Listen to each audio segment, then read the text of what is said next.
way back, whenever it was the year Kevin Durant got traded from Seattle, or the team moved to OKC and all of that. Um, I declared that the worst year I'd ever seen for a sports town. And a lot of people in Pittsburgh right now, with it appearing more and more as though Aaron Rodgers is on his way to Pittsburgh, it feels like almost a done deal. It's the whiff of desperation at this point that gets me. It seems pretty clear to me. By the way, shout out to NFL Daily and Greg Rosenthal for having me on his show to talk. He did a one subject episode of his great podcast talking only about Aaron Rodgers to the Steelers and whether or not that marriage makes any sense. Also on the Ross Tucker podcast, talking about the exact same. So I don't want to spend more time, as much as we've spent the last couple months here talking about it. We don't need to talk about it here. I just will say one more thing. I'm pretty sure it's happening. The only thing that would undo it is Kevin O'Connell calling Aaron Rodgers and saying, actually, you know what? We aren't that confident about J.J. McCarthy's health for the start of the season. We will take you. He would bail and go to Minnesota, which puts the Steelers in the position of, Steve, if the Vikings definitely 100% don't want you, we'll still take you, Aaron, even though only the Giants of all of pro football were the only other team that saw you as a viable starter, but we'll still take you. It's just so pathetic. I hate it, but we won't talk about that. We have to talk about NFL rules changes. Ovechkin, a couple of slaps of the puck away from history. And I'm talking about my sports town right now. A lot of people back there talking to Pittsburghers, people real bummed out about the Buckeyes. Part of the cynicism around Rodgers is the overall state of Pittsburgh sports. People are down in the dumps with the Penguins and the Bucks and Pitt and so on. For the record, and I'm curious if you guys have an answer off the top of your head, as somebody who tracks history to try and contextualize where we are, for the record, the worst window for Pittsburgh sports in my lifetime was 1983, late 1983. Terry Bradshaw, four-time Super Bowl champion, hurts his elbow, getting jammed into a game a little bit too early against the Jets and Shea. He hurts his elbow. Dynasty officially once and for all over with. Begin the Cliff Stout, Mark Malone, David Woodley years. The Buccos were at the bottom of the basement. The Penguins were the worst team in hockey. Pitt basketball and football were poor. That was the worst. This is a tick better. Hench, do you happen to recall the worst window for Boston sports in your lifetime? Wow. Well, let's see. Having watched the incredible Celtic City, it's very funny watching what the Celtics consider droughts for my childhood. Like, it's like Bill Russell wins 11 out of 13 and retires, and it's like, oh, it's going to be a wasteland. You're not going to win a championship for 5 years. That was a drought, 5 years. And then the Havlicek Cowens team wins in 74 and 76. And then it's like grim for the next 5 years. And then Bird wins his first championship. But I would say post 76, so the Patriots, the Celtics fell off a cliff in the late 70s. Right. That would be the window I'm looking at. Right. The Patriots were actually pretty good. The Sugar Bear Hamilton roughing the passer on the Stabler game. And then the Red Sox blow the 14.5 game lead. So it's not irrelevance, but it's devastating pain of the late 70s. And then Bird comes and rescues us. And then eventually Brady.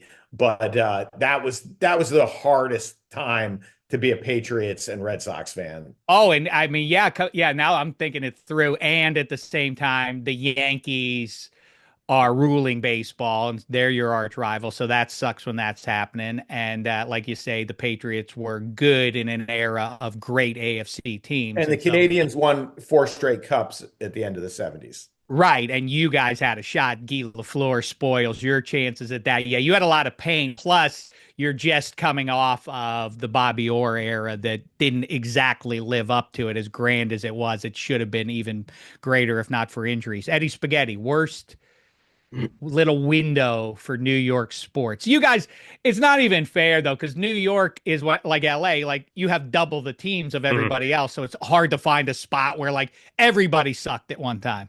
Well, just his teams.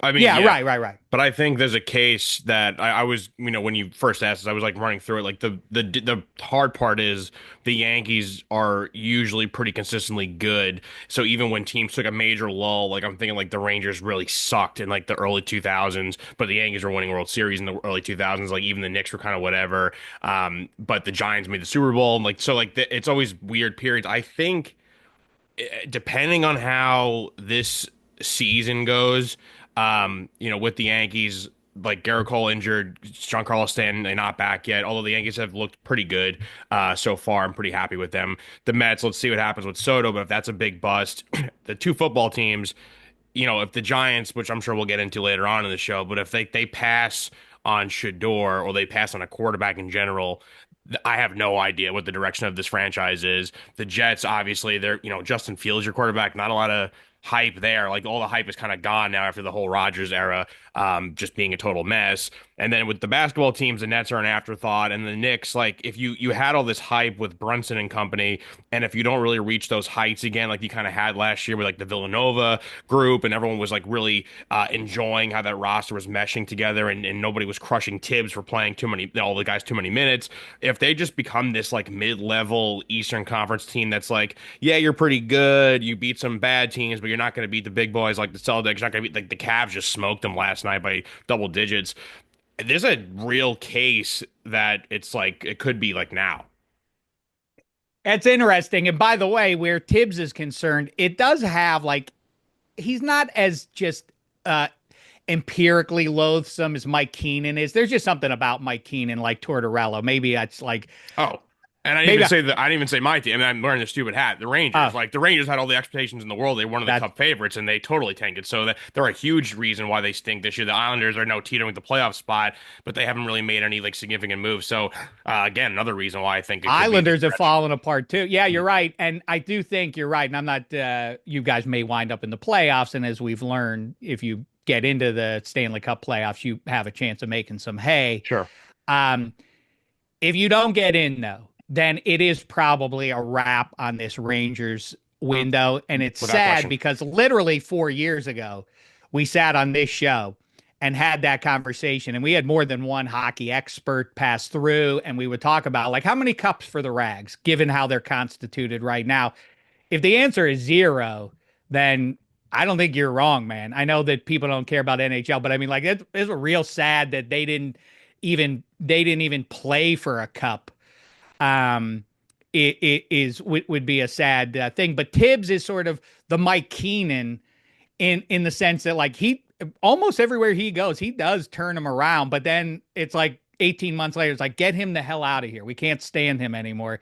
It is funny how certain coaches sort of suit that. Anyway, I hope your sports town is doing better than most of ours. Hench's team, though, like he says, with the Celts tracking towards, it seems a real good shot at getting to the finals at least. I'm curious, Hench, though, because watching Jokic of late, and we've kind of talked about this a little bit about the lack of where Jokic ranks all time among NBA centers because of his body type. I think because he looks like Greg Ostertag. I don't know if Spaghetti's old enough to get the reference, but you know, he looks like a goon out there. Like that guy's going to compete at the highest level of athleticism, please. And yet, I mean, where does he stand, first of all? And then I have a larger point to make about watching the GOATs in sport in 2025 right now. But where, I mean, like, first of all, is Jokic your MVP, given the level he's playing at right now? And then the larger question about, where he stands for you among all-time centers.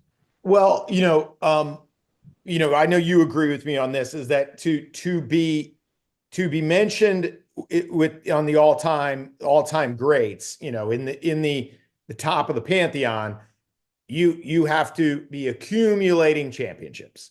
So the reason we can talk about Mahomes with Tom Brady is because he's on pace championship-wise. It is translating towards Super Bowl appearances, Super Bowl victories, and I happened for financial reasons to watch the Nuggets lose to the Timberwolves in double overtime the other night on Russell Westbrook's.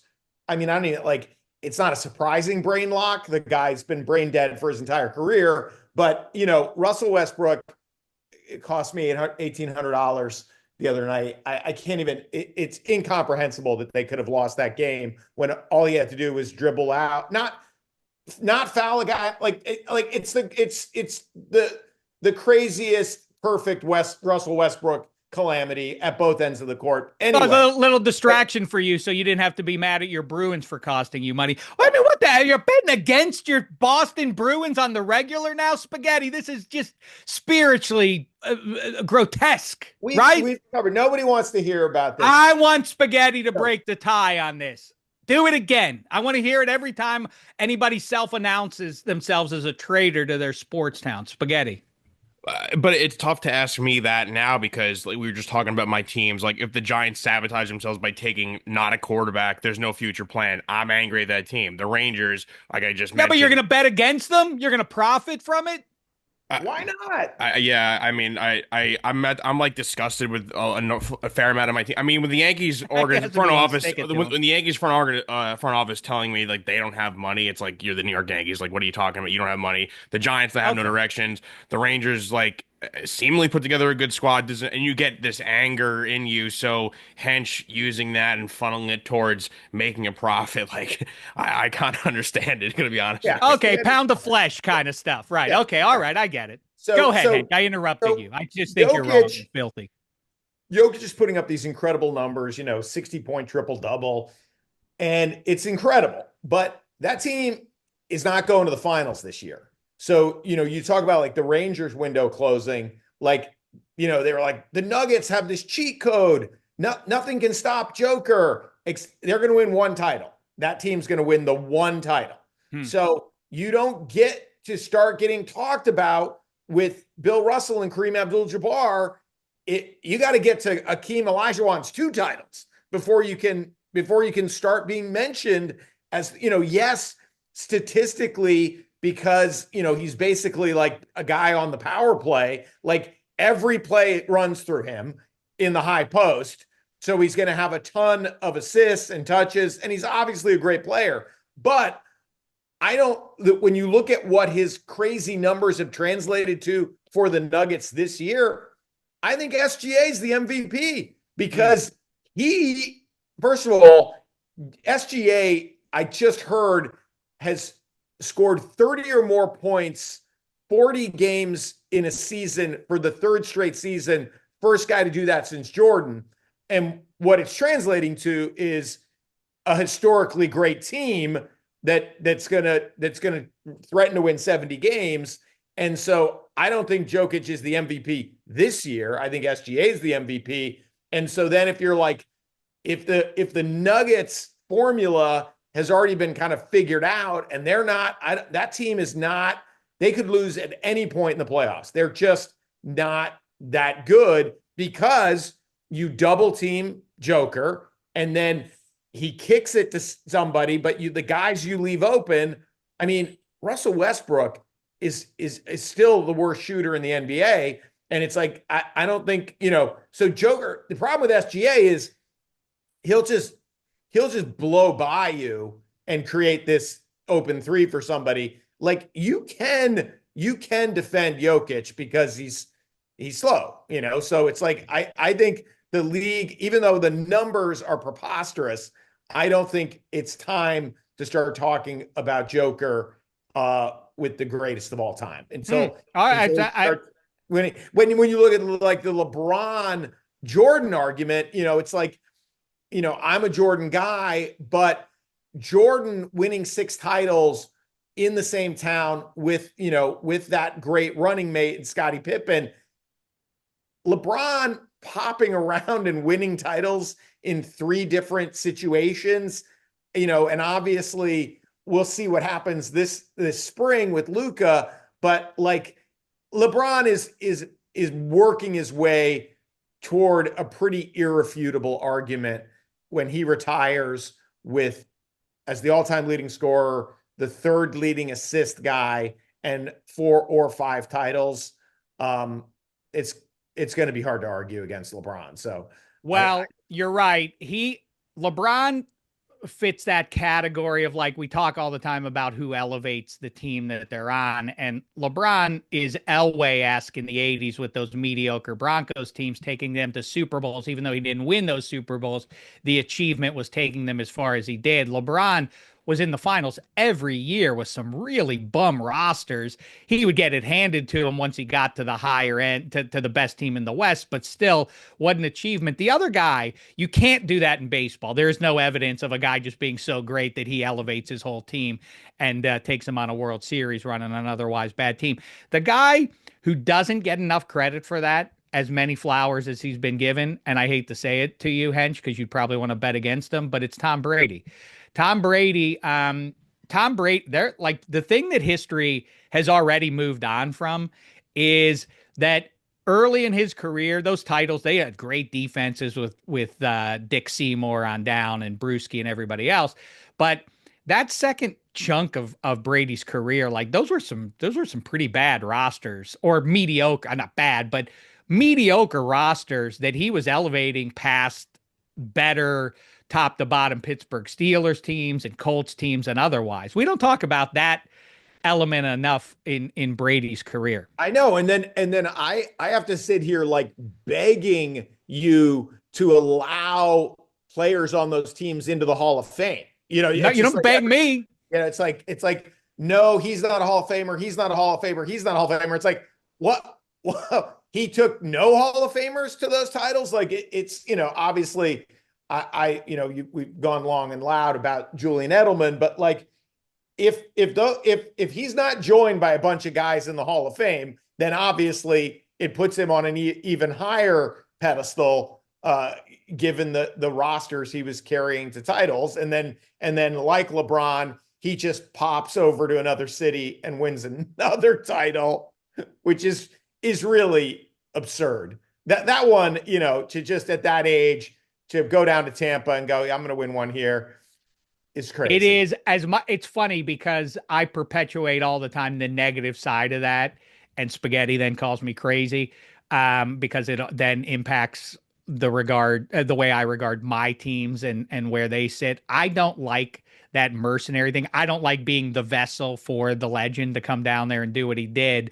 And so I talk about that side of it all the time, but absolutely, I mean, it's crazy. And this is what it's funny that you bring that up right now, because I think so much of the people who are talking themselves in Pittsburgh into Aaron Rodgers are looking at that. Like, in fact, I've gotten a fair amount of that on social media. Like, dude, did you see what Brady did in Tampa? Why couldn't that happen here? Because they're different kind of weirdos. That's why. Brady is an obsessive with his profession, and that's why. But it still is just loco. I know we're several years past his retirement and winning that title, but it really does deserve. And as far as that goes, I don't know if you saw on Wednesday night, it was bobblehead night at Chavez Ravine, and the somehow still winless Braves blew a 5-run lead. The Dodgers rallied, and then Ohtani in the bottom of the ninth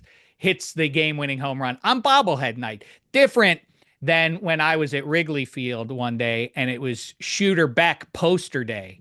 And Shooter Beck came in the bottom of the ninth and he blew the save, and everybody, or top of the ninth. And then when the game ended, everybody threw their posters on the field. That different kind of thing that happened there. But I asked you this 18 months ago. I'm going to ask it to you again now. As we sit on the cusp of history, here comes the Great Eight, about to break one of those things that 10 years ago, maybe even like 4 years ago, you would have looked at and said, like, Ovechkin is going to get close, but that goal record for Gretzky is going to stay his. But Ovechkin's going to get it. And so one of the all-time greats, definitely maybe the greatest goal scorer of all time. LeBron, you just made a case for. Tom Brady and Mahomes, we just mentioned. Are we and Ohtani doing what he are we right now in 2025 witnessing the GOATs in the 4 major sports in the US of A? Hench. Well, it's interesting. I mean, I do, Ovechkin is a freak, and I'm still I can't, I mean, maybe it's just because the anti-hockey bias, but like I try to engage You people hate about hockey because your team fell apart. no, but like I try to engage, what I consider sports fans on how ridiculous it is that we're talking about this Gretzky gold record getting broken. Like it's fucking nuts. And people are like, whatever. You're like, you don't understand that goal. That record was so beyond unbreakable.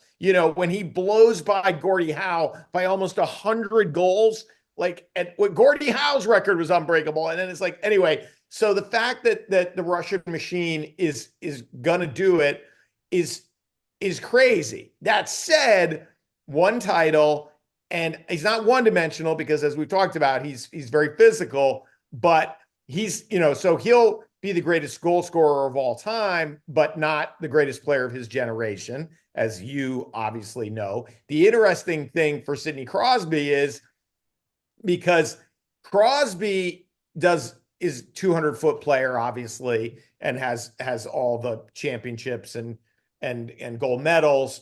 But coming on the heels of Crosby is McDavid, who's going to finish with these ridiculous numbers. And so Crosby, I think, is oddly going to get lost a little bit, not if you're talking, but because he's going to have played simultaneously with the greatest goal scorer of all time. And then everyone's going to get eclipsed of this generation by McJesus. So, I mean, I still think the greatest hockey player of all time played defense for the Boston Bruins. But now Gretzky's goal record getting broken helps my Bobby Orr argument a little bit because Gretzky loses that claim, and then the assist machine, obviously, during a high goal scoring era, those records I don't think will ever be broken, hopefully, because it'll mean hockey got ridiculous.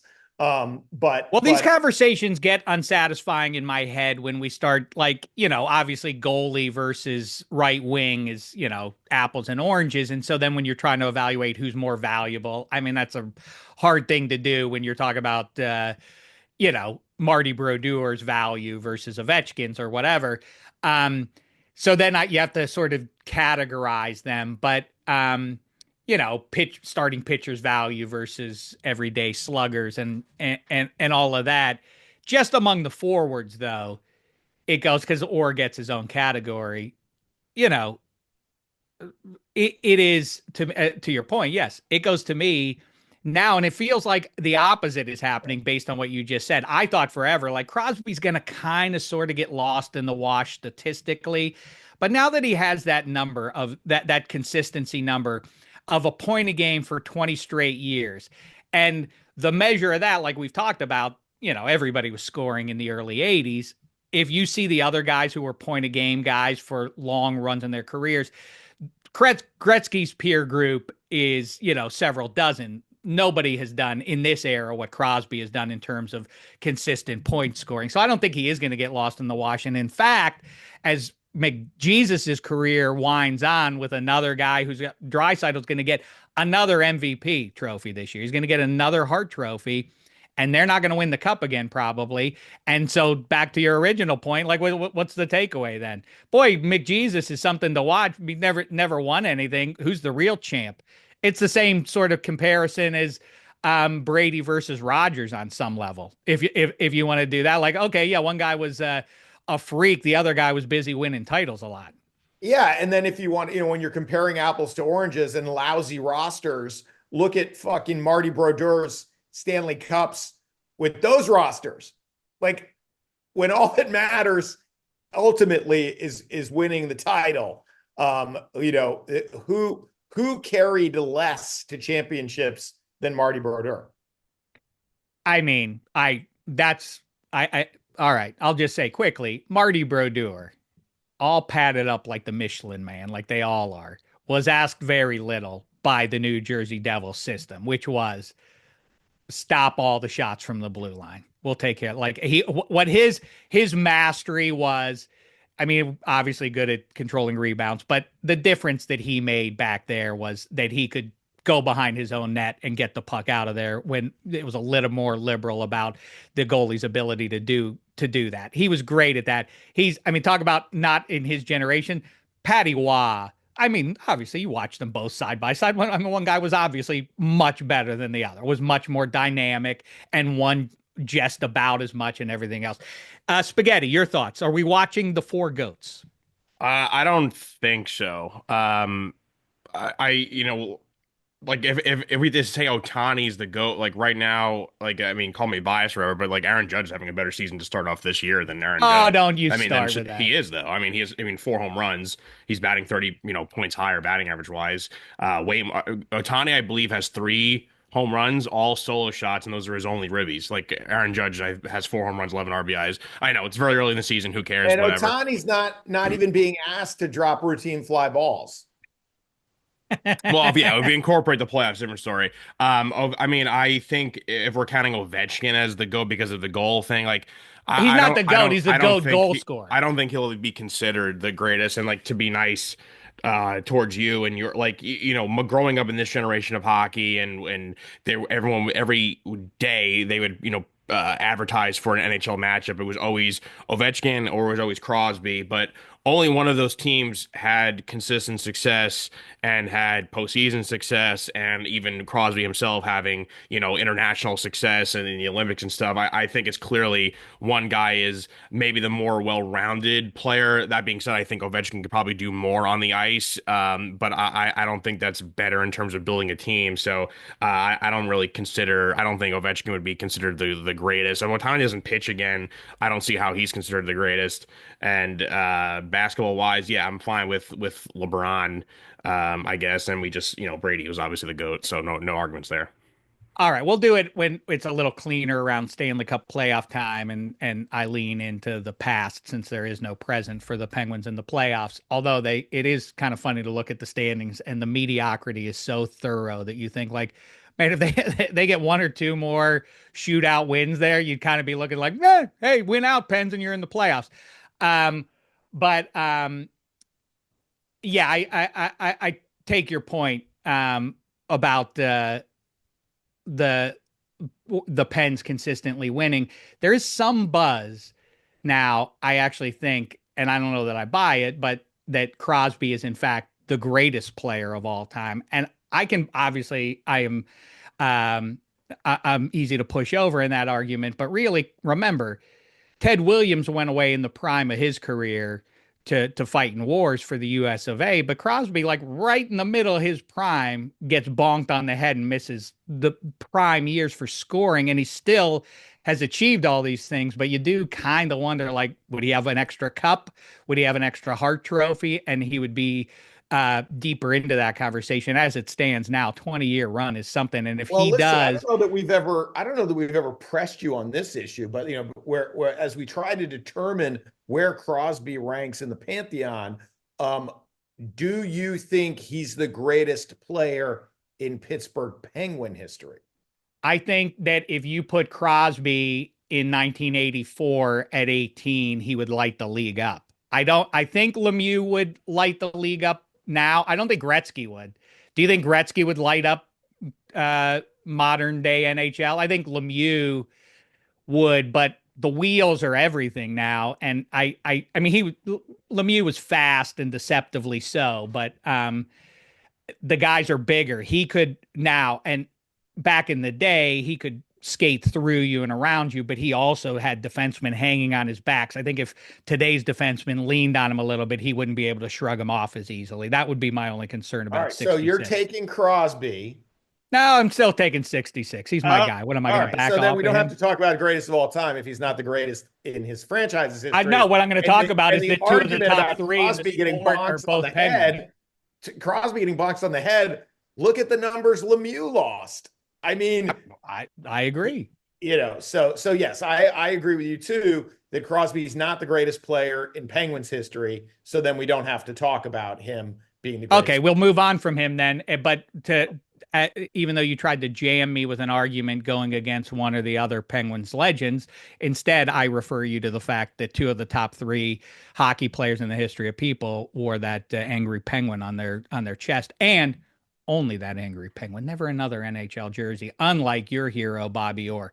Blackhawks, please. Now, rules changes in the NFL have arrived, and I don't know, maybe we're self-impressed or something, and we're just like we aren't celebrating because we expected um our calls to action to be met by Raj and on down, but they finally listened, Hench. The chain gang is dead. How say you? Thank Christ, I mean, it just, I mean, the lasting image of the chain gang and the line judge will be that Bills Chiefs spot with the guy coming in from the bottom of your screen and just wobbling like a guy failing a DUI.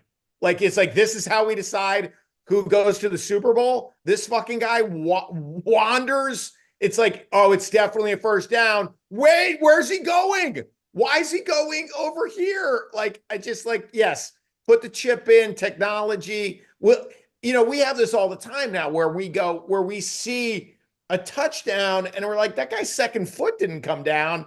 So we relax. We're like, oh, that's going to, and the idea that for a big chunk of our lives, it'd be like, oh no, they missed it.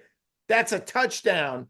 That nothing can be done about it, So anytime we have these technological advances, and you still have these moments where you come up against it, like sort of watching the college basketball tournament, it's been like, oh, well, they're going to get that right. Oh, what? No, like just horrible mistakes not rectified. So good, obviously, if you have the technology, get rid of another chunk of horrible mistakes.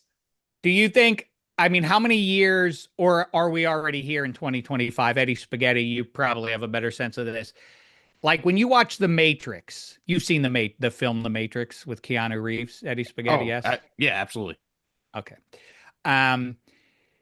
So much of that movie hinges on payphones and getting access to telephones and ringing phones and all that kind of stuff to do things. Do you think if you're 30, but like, do you think people 25 are they like, what the hell? What is that thing? What is that thing that they're going to on the street and picking up?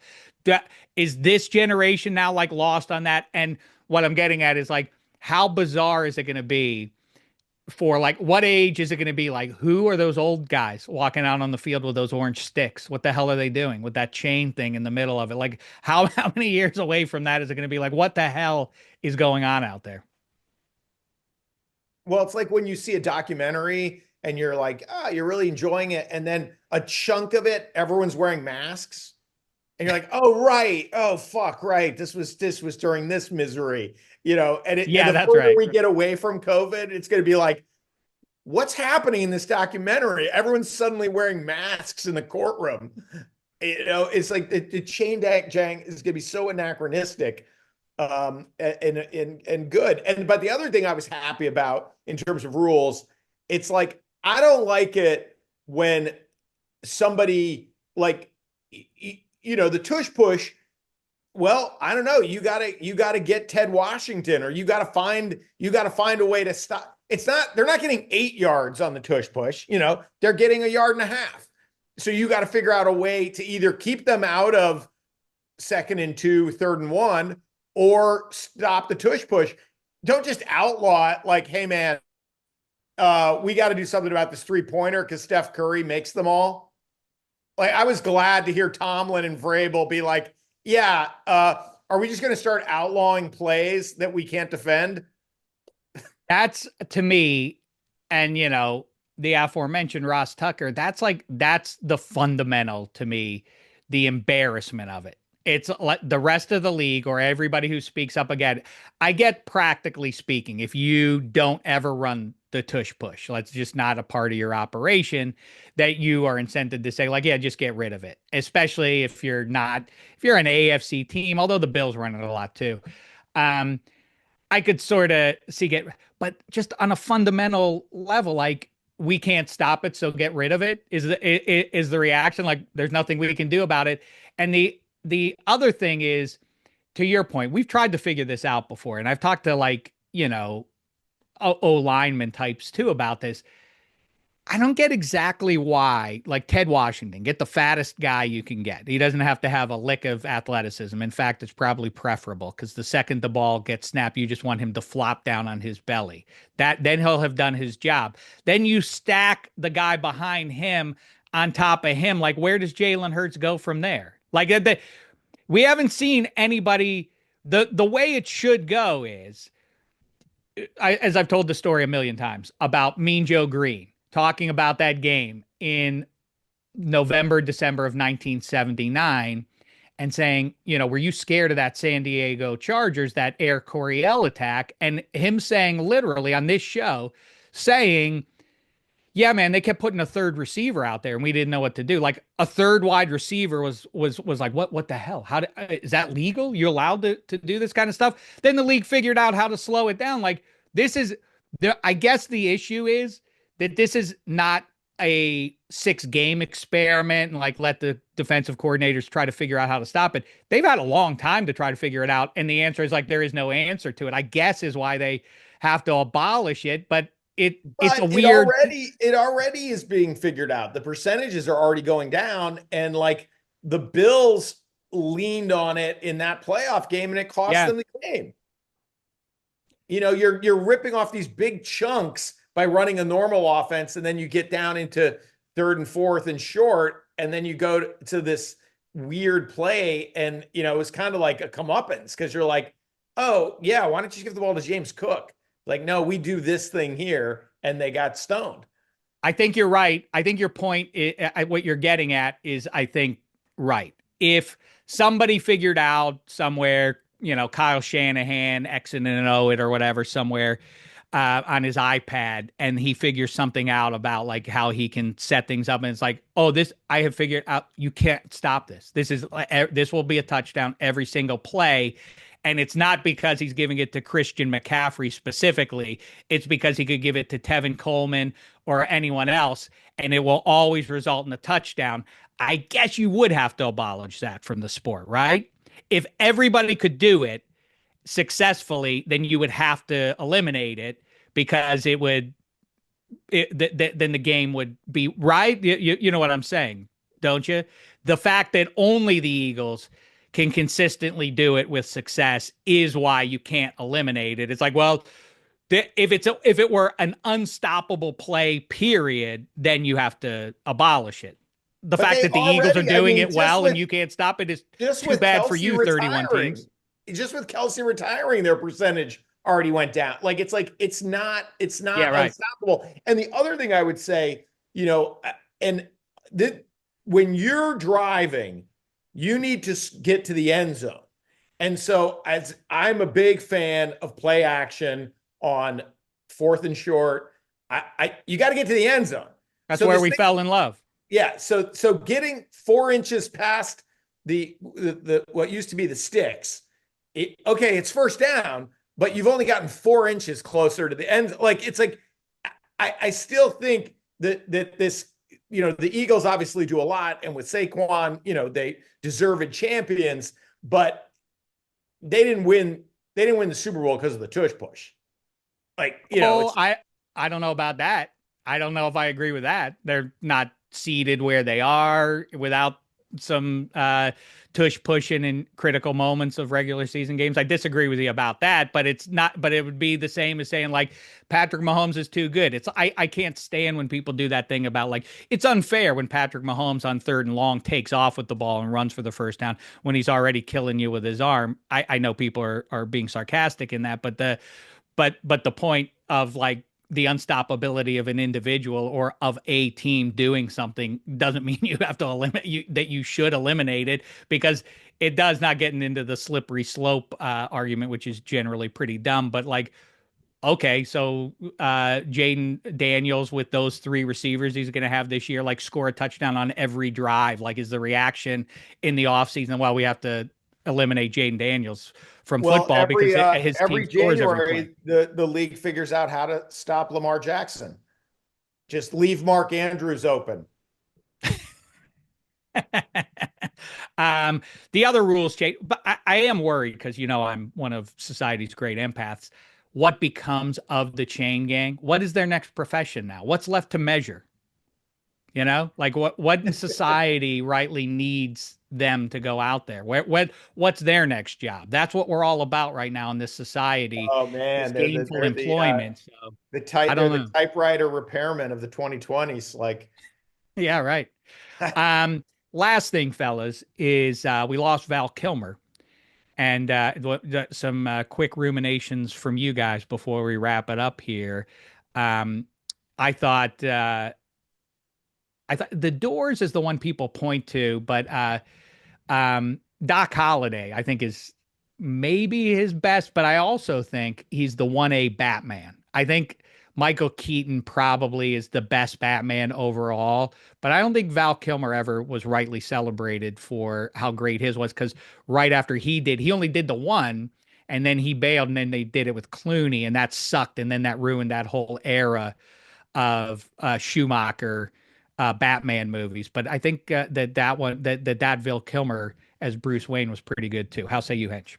I will say this, I was even though I was prepared for how awesome it turned out to be, I was still surprised at how good Maverick was, and I was definitely surprised at how emotional I got when Iceman came in there, and knowing what he was facing and going through, and that the greatest movie star of his generation said, I want to send this guy out on top.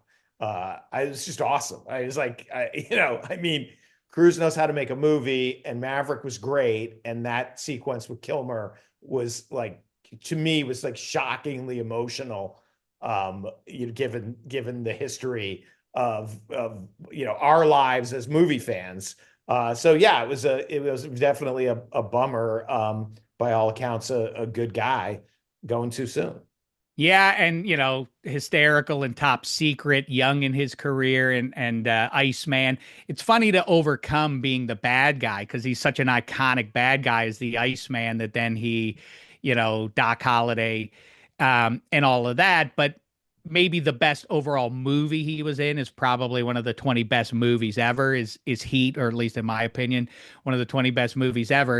And I don't know if you saw his quote. I saw it on Reddit. I don't know where he actually made the quote, but it was all about like why I love Once Upon a Time in Hollywood. I think a lot of people just kind of missed the point of that movie. They thought it too pastoral or something like that. But it was about like they don't make great movies. They don't put out, things that are revered and win Academy Awards or Emmys or anything else. But it was the commitment to doing the good work and the pleasure of getting to do it in this industry, and he seemed to get that. So I thought that was great. His talk about like, I know Al and Bob. Like I did scenes with them and was on a movie bill. What a trip that is. That's the best. Eddie Spaghetti.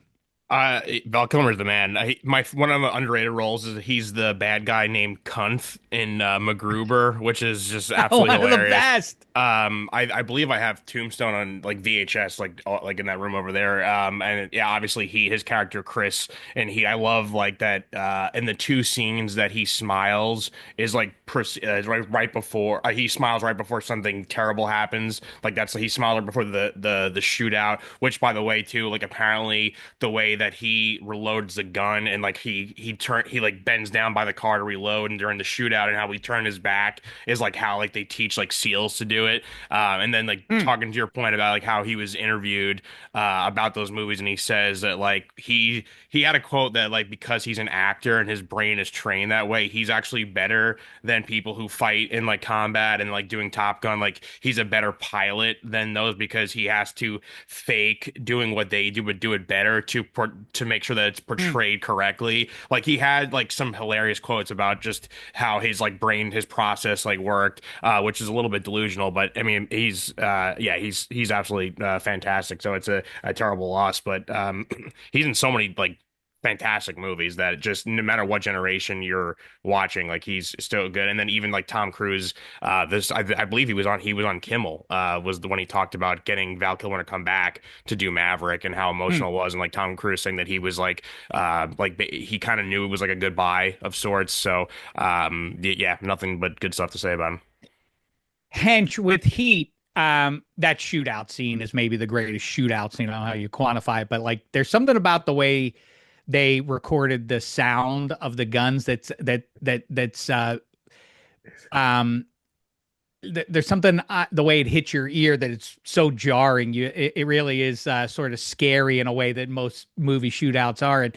But I love that picture.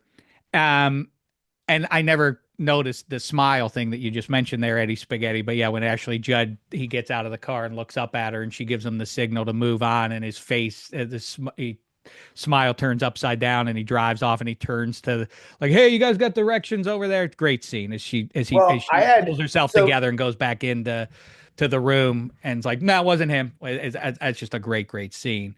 Go ahead, Hench. I drove my jet out to LA in '94, and Hmm. prior to that, living in rural Vermont, like the actual physical movie theaters we'd go to were like garbage. Is the sound. You thought they were great because it was a movie theater, but you didn't know. So then I drive my car to LA, and I saw Heat at the Chinese, and you talk about the sound, like when you really haven't had any of those technological advances. And I'm like, your balls are shaking during that shootout. You're exhausted as a viewer at the end of that shootout. You're completely gassed. And then the other thing about Heat, Heather and I used to go to Kate Manalini's on Doheny and Wilshire, Me and every too. time we'd go in there, we'd be like, "This is where they shot. This is the restaurant. This is where De Niro and Pacino did the scene of scenes." So yeah, Heat. I always think about Heat as a real marker on the two halves of my beginning life in the middle of nowhere, and then I'm in the big leagues now, man. This movie's shaking my I balls. love that. That's the best. It's what we talk about with sports all the time. It's all how it reflects back into our lives and what it has to do with our lives and our how we remember them. That's exactly right. But the last thing is with that scene and beyond. I think somewhere around the second half of that picture, when it catches fire, um, the language is not natural. It's a heightened form of human dialogue. People don't exchange that directly in the real world, but it makes everything it gives it an immediacy or urgency or whatever. Like think about that scene on and watch the rest of that movie. Like there's hardly a syllable spared. It's just like if you do that, I have to shoot you. Okay, but I'll shoot you first. Okay, deal. Goodbye. Like that's how it's so spare, but through that whole second half of the movie is like that, and it's spectacular. Which is, and the good news is, the sad news is Val Kilmer won't be there. I think we are supposed to think he drives off and dies anyway. So that kind of suits the story, but there is going to be a Heat too. So I guess that's Yeah. something we can Adam look forward Driver. Another quick Val Kilmer thing that his range too is that, like he plays a great like action guy. He could play like, a villain if he has to. He plays a villain in MacGruber, but he also like because he did MacGruber, he has like the comedic chops. I don't know if you guys ever watched the show Life's Too Short with like Ricky Gervais, Stephen Merchant. It's like centered around Warwick Davis, who was like the little person. But he is a scene. I think it's been going on Twitter. I could send it to you guys where Val Kilmer shows up to them at dinner dressed as Batman, and they're trying to guess like because he's wearing the mask, they're trying to guess which Batman it is, and they like literally name every single Batman. They're like Adam West, and they're like he's like Adam West is 85 years old, and they forget Val Kilmer, and then he's like he takes his off. He's like, guys, it's me, Val Kilmer, and he was like very self-deprecating, which you don't see a lot of famous people do anymore. Like they don't take themselves as the punchline, and he did that, which is very commendable. Well, Well, last thing is, to go ahead. that point, it's just random, but it's the exact same self-deprecation. I just happened to catch. Maybe I saw this 25 years ago, but the John Stockton, when he was with the Dream Team, went around the streets of Barcelona with a video camera, and no one recognized it. No one knew who he was. One woman was wearing like an American flag over her shoulder and a t-shirt with all the faces of the Dream Team on it. and he's interviewing her, and he's like, have you met any of them? And she's like, I met Charles Barkley. And he's like, oh, he's awesome. He's awesome. Have you met any of the others? And then Stockton's with his family. He just looks like the whitest American tourist. And then his son is this little kid, points to the woman's shirt and says, that's my daddy. And, gives it away. That's and then great. the woman's like, oh my God. But he's like, Stockton could just walk around town. Nobody knew, including fans, had any idea who he was. And he was so funny about it. I just caught that on NBA TV. This little, hey, let's send Stockton out with a video camera due to this man on the street, that ends up being hysterical. A little harder for David Robinson to walk down. Yeah, that's right. Out of context, John Stockton needed the short shorts on. Then it'd be like, oh, obviously we know who you are. Yeah, it's funny. Talk about back to a half hour ago and elevating the guys, the people around you. Val Kilmer in Real Genius, who's the guy who lives in the closet, who's the computer genius. He's the bad guy in White Lotus, which sucks. And without Val Kilmer, you see what the product turns into: garbage. In other words, it's an homage, belated, from 1983 or whenever Real Genius came out. That was a good movie, but without Val Kilmer, the bald guy who lives in the basement who wins the lottery at the end of Real Genius goes on to be a bad guy in White Lotus, which, like I say, sucks. So, all right, we've said it all now.